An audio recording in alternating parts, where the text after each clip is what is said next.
About 6 or so years ago, you could easily walk into a Rolex boutique and you could buy a professional model like GMT, Submariner, Explorer 2 or Deep Sea.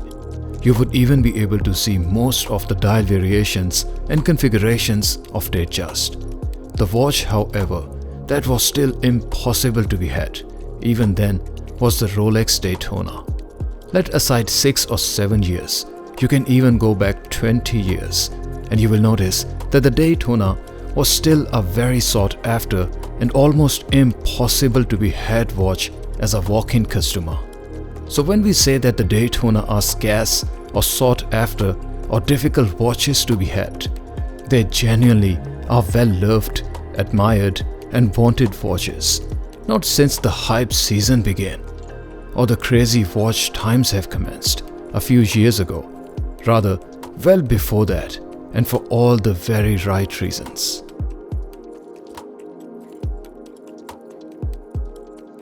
And when you look at the Rolex Daytona and put it on your wrist, you immediately realize why it's such an incredible timepiece. Regardless of what your wrist size is, when you put it on the wrist, it almost decorates it and wears like it is made for you. One of the many things that Rolex do very well is the proportional aesthetics, and they continue to refine and master their watches, where every new release is a better and a more refined version of the watch than the previous reference.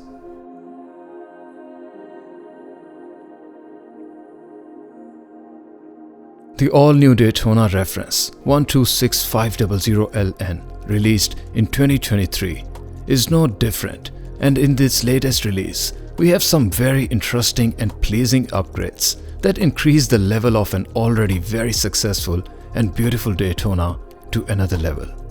Starting off with the dial, we have thinner hour indices than the older reference. The thinner indices add to the looks, more sleekness, and arguably add to the versatility of the watch, where it is now a little more dressier or less chunkier looking, for lack of better word.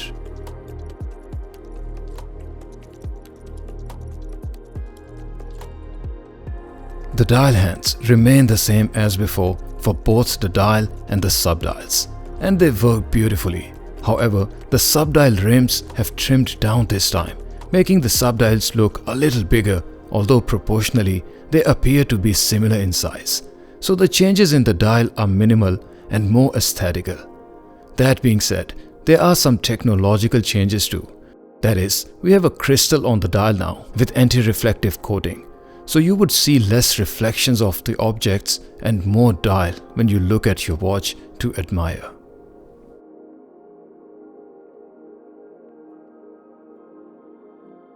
Speaking about the bezel, we have a ceramic black bezel, but this time there's a thin steel rim at the outer periphery of the bezel.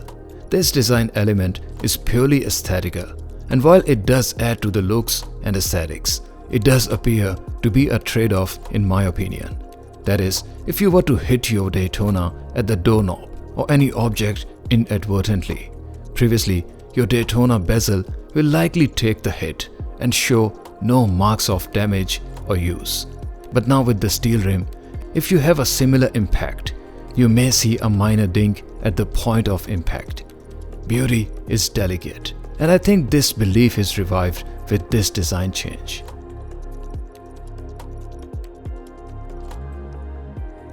The biggest and the most sought after design change for me is the case shape, and now the modern Daytona with ceramic bezel for the first time is housed inside a symmetrical case. If you saw my video of previous generation Daytona from 3 years ago, I shared how the lugs on the crown side were too thin and unsymmetrical compared to the lugs on the non-crown side of the case.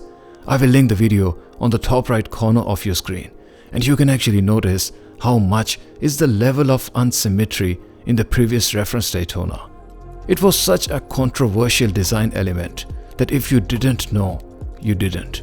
But once you knew it, you wouldn't be able to unsee it.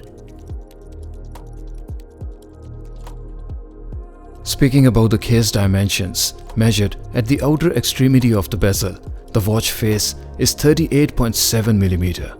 So while Rolex call it a 40mm watch, in my eyes, it is still a little smaller watch and looks like a 39mm watch.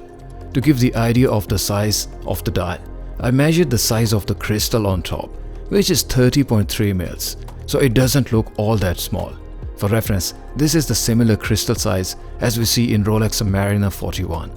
The lug-to-lug height of the watch is 47.6 mils, so for the watch to contour to your wrist, you would need a wristband of more than 48 mils. The watch case thickness is 12.1 mils, so while it is a 0.5 mils thinner watch than the previous model, when I first held this all-new Daytona in my hand, my first impression was that it looked thicker than the previous generation. Why is it so? Let's talk about it in my next video, where I will be comparing it side by side with the previous generation Daytona, reference 116500. Size to 6.5 inches wrist, the watch weighs at only 138 grams. So this is actually about 10% lighter in weight than the Rolex Submariner. My wrist size for reference is 6.5 inches and the wristband is 55 mils. And the all-new Daytona with 47.6 mils lug-to-lug sits in the center of my wrist and looks elegant and beautiful. The all-new Daytona also comes with all-new movement reference 4131, which offers 72 hours of power reserve. So if you wound your watch on Friday and left it over the weekend, you can easily take it out on Monday and it will still be running and giving you the accurate time reading. Rolex Daytona is quite possibly one of the most iconic watches to exist, and with the way Rolex evolved their watches while keeping and maintaining the looks, these watches are meant to hold their collectability and desirability forever. While the new Daytona is technologically a better and a modern watch, the looks are the aesthetical elements where there is a fine line, where many purists and enthusiasts will still prefer the full ceramic bezel or overall the more subtle form of the previous generation Daytona 116500. While others will easily fall for this all-new release with newer aesthetics, reference 126500LN. And this is exactly how Rolex make their watches a win-win with every release they do.